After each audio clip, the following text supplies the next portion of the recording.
Lucas 7:36 a 38. Jesus está à mesa. Religião ao redor. Silêncio respeitoso. Rostos certos. E então ela entra. Ela não foi convidada, não traz nome, não traz títulos, traz história.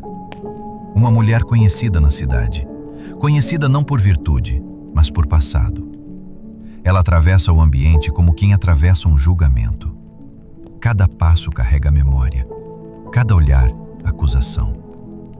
Talvez essa cena te incomode, talvez te confronte, talvez em algum nível ela pareça com você.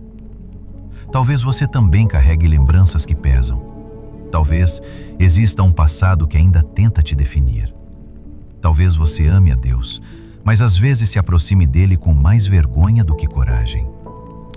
Essa palavra não fala só sobre ela, fala sobre nós. E se esse texto tocou algo aí dentro, eu te convido. Se inscreva no canal e deixe o seu like. Não é sobre um botão, é sobre criar um lugar seguro. É sobre continuar espalhando a palavra. É sobre lembrar, todos os dias, que ainda existe espaço aos pés de Jesus. Ela não fala, ela chora. Suas lágrimas caem sobre os pés de Jesus antes que qualquer palavra seja dita.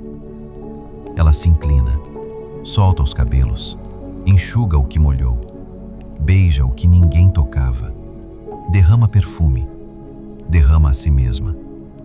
O corpo dela faz o que a alma já não consegue explicar. Porque há dores que não sabem ser discurso, só entrega.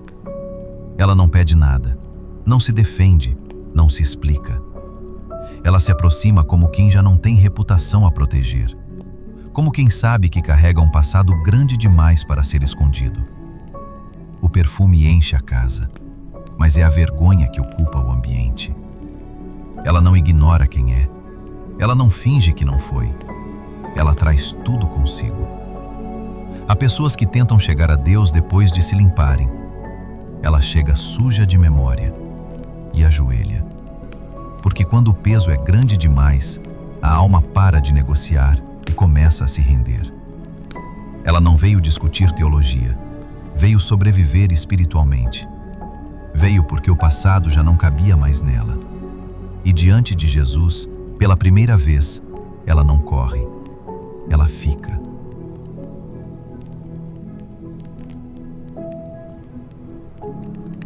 Lucas 7:39 a 43.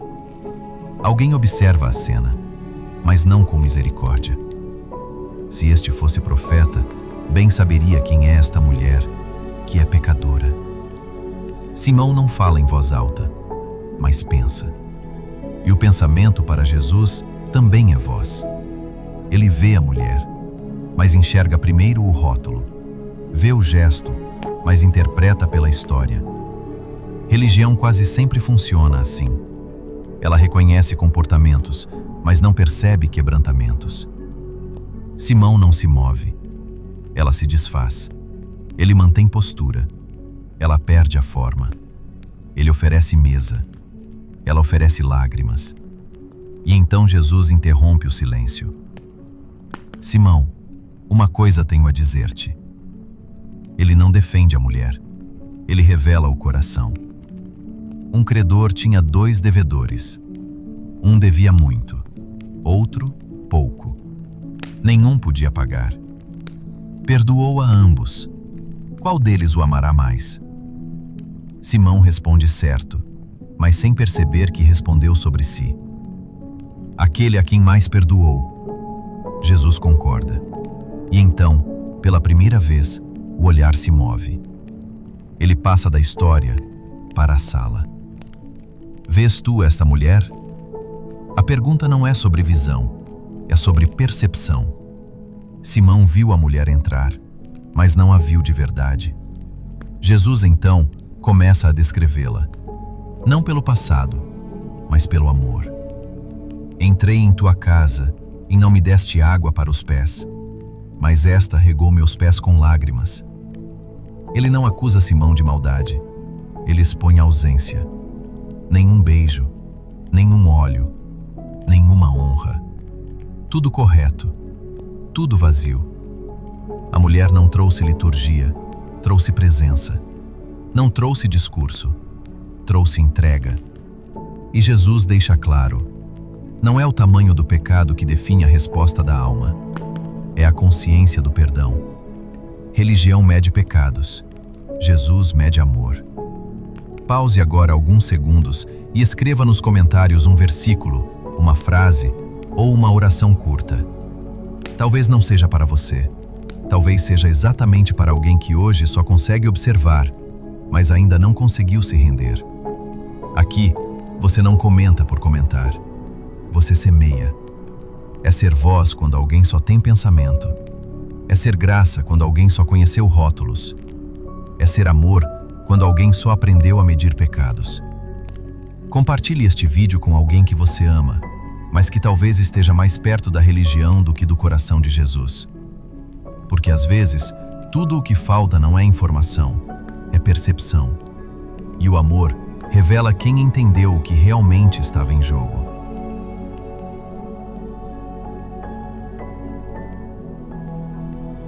Lucas 7:44 a 47. Jesus continua falando com Simão, mas agora aponta para ela. Vês tu esta mulher? Ele repete, como se dissesse, olha de novo. Não como um homem, não como religioso, não como acusador. Olha como Deus. Ele percorre cada gesto, cada detalhe, cada expressão.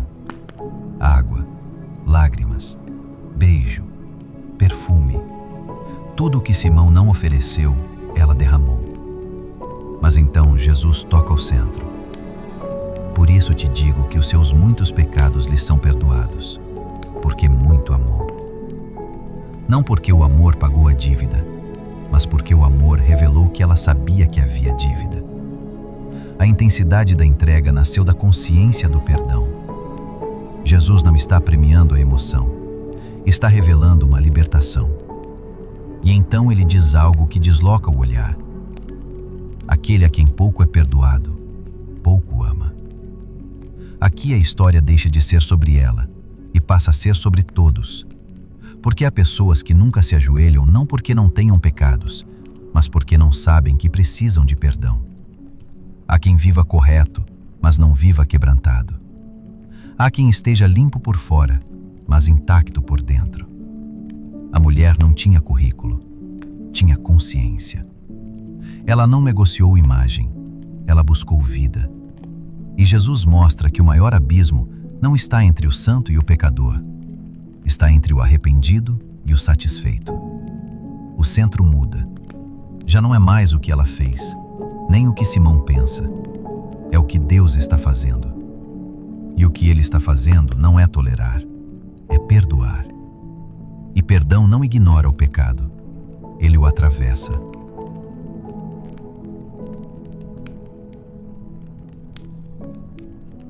Lucas 7:48 a 49. Então Jesus se volta para ela, não mais para Simão, não mais para a mesa, não mais para os pensamentos, para ela. A mulher, para todos. Tu, para Jesus. Os teus pecados estão perdoados. Ele não diz foram, ele diz estão. Não é apenas um ponto no passado, é um novo estado. O que a definia se dissolve, o que a pesava se solta, o que a marcava se cala. O perdão não é um carimbo, é uma mudança de lugar. Ela não está mais diante de Deus como ré, está como filha, mas a sala se inquieta. Quem é este que até perdoa pecados? A pergunta é teológica, mas o incômodo é espiritual. Porque perdoar pecados é retirar o direito de acusar. É tirar da mão dos homens o poder de definir destinos. Eles ainda veem a mulher, mas agora precisam lidar com Cristo. Porque quando Deus perdoa, Ele não só limpa, Ele reassenta. Ele retira o passado do centro e coloca a pessoa. O pecado deixa de ser identidade, passa a ser história. O rótulo perde autoridade. A graça assume. Ela entrou conhecida por muitos, mas saiu conhecida por Deus, não pelo que foi, mas pelo que se tornou diante dele. O perdão não apenas alivia, ele rebatiza. Ele devolve ao homem o direito de existir sem se apresentar pela culpa. E quando Jesus diz, teus pecados estão perdoados, ele não está ignorando quem ela foi, está inaugurando quem ela agora é.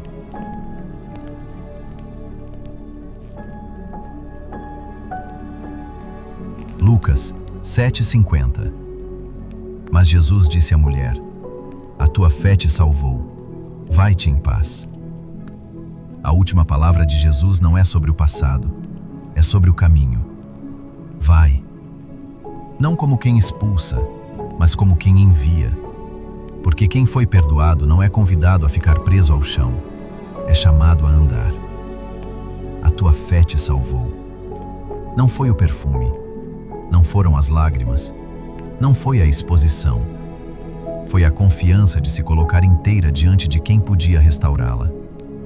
Ela não confiou no próprio arrependimento, confiou em Jesus. E essa fé não apenas a perdoou, salvou. Salvou do rótulo, salvou da vergonha, salvou da tentativa eterna de compensar o passado.